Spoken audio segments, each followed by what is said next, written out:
अवंतिका और शिखा बहुत देर रात तक जागते रहे। सुबह बाहर माली ने घंटी बजा रहा था तो शिखर सुनकर चौंक उठा। वह बाहर आया और उसने गेट खोला। क्या बात है मालिका का? माली ने बताया, साहब, मैं पौधे में पानी दे रहा था, तभी मेरी नजर पार्किंग में खड़ी आपकी गाड़ी पर पड़ी। उसका आगे का हिस्सा टूटा हुआ था और उस पर लाल रंग लगा था। ऐसा लगता है जैसे कि किसी का खून हो। साहब, कोई एक्सीडेंट हुआ था क्या? शिखर घबरा गया, लेकिन फिर उसने अपने आप को संभालते हुए कहा, यह क्या कह रहे हो, चलो देखते हैं। दोनों गाड़ी के पास जाते हैं। शिखर गाड़ी देखते ही समझ जाता है, उसका बम्पर बिल्कुल टूट चुका था। सामने की एक लाइट भी टूटी हुई थी। टूटे हुए बम्पर पर खून लगा हुआ था। उसने माली से कहा, अरे कुछ नहीं, कल जंगल में शायद कोई जानवर इससे टकरा गया होगा। मैं मैकेनिक को फोन कर देता हूँ, वो गाड़ी ले जाएगा। माली का चेहरा पीला पड़ गया था। उसने कहा, साहब, ये क्या कह रहे हैं? कल आप जंगल में किसी के ऊपर गाड़ी चढ़ा दी। आपको पता है उस जंगल में नरपिशाच रहते हैं, इस खून को सूंघते हुए घर आ जाएंगे। शिखर पसीने पसीने हो रहा था। तभी आवाज सुनकर अवंतिका भी बाहर आ गई थी। माली की बात सुनकर शिखर ने कहा, ये क्या बकवास कर रहे हो, कोई नरपिशाच नहीं होता।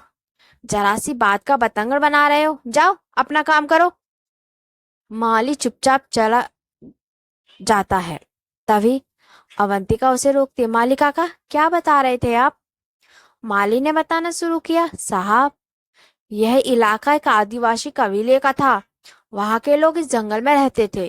पहले सड़क नहीं थी, कच्चा रास्ता था। कबीले में किसी भी बाहर आदमी का आना जाना नहीं था। दिन में एक दो गांव वाले चुपचाप से रास्ते को पार करते थे। किसी को जरूरी काम होता था तो वो ही जाता था। कबीले वाले कभी किसी को परेशान नहीं करते थे। कबीले के सरदार मंगल सिंह बुढ़े हो चले थे। उनका बेटा बहुत ही नालायक था। कबीले की प्रथा थी कि कबीले का सरदार अपनी जगह खुद किसी को चुनता था। कबीले का एक नौजवान था सुंदर। सरदार ने उसे अपनी जगह सरदार बना दिया। यह बात मंगल सिंह के बेटे को बहुत बुरी लगी। एक दिन सुबह मंगल सिंह जंगल में मरे हुए मिले। उसके कुछ दिन बाद सुंदर की भी लाश कबीले वालों को मिली। सभी सरदार के बेटे को इसके लिए दोषी मानने लगे। एक दिन किसी सड़क पर कबीले वालों ने उसे पत्थर मार मार कर मार दिया। उसके बाद इस कबीले में हर शनिवार की रात को कोई ना कोई मरा पाया जाता। कहते हैं मंगल सिंह का बेटा नर पिशाच बन गया, क्योंकि जो भी मरता था उसके कंधे के पास दांतों के निशान होते थे और उसके शरीर में एक बूंद भी खून नहीं होता था। डर के मारे कबीले वाले इस जगह से भाग गए। उनके जाने के बाद भी ये सिलसिला रुका नहीं। जो भी इस कच्चे रास्ते पर जाता उसकी लाश अगले दिन मिलती थी। लेकिन कुछ दिन बाद जंगल के उस पार बसावट होने लगी। तब सरकार ने यह पक्की सड़क बनवा दी। दोनों तरफ लाइटें लग गईं। बहुत दिनों तक दिन रात गार्ड तैनात रहते थे। फिर मौतों का सिलसिला बंद हो गया।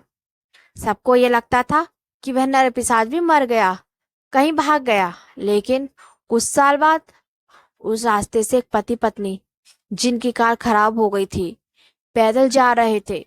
सुबह उसी अवस्था में उनकी लाश मिली। तब से अंधेरा होने के बाद कोई उस रास्ते पर नहीं जाता। एक दो गांव के बुजुर्ग ने दूर से देखा कि जिन लोगों का वो नरपिशाच खून पीता था, वो उसकी सेना में शामिल हो जाते हैं। यह सेना अब पूरे जंगल में फैल चुकी है। उस रास्ते की कोई भी चीज आपके घर तक नहीं आनी चाहिए। आपकी गाड़ी की टक्कर से यह खून यहाँ तक पहुंच गया है, वो लोग जरूर आएंगे। यह सुनकर शिखर और अवंतिका दोनों घबरा जाते हैं। शिखर कहता है, काका, ये भी तो हो सकता है कि ये सब सुनी सुनाई बातें हो।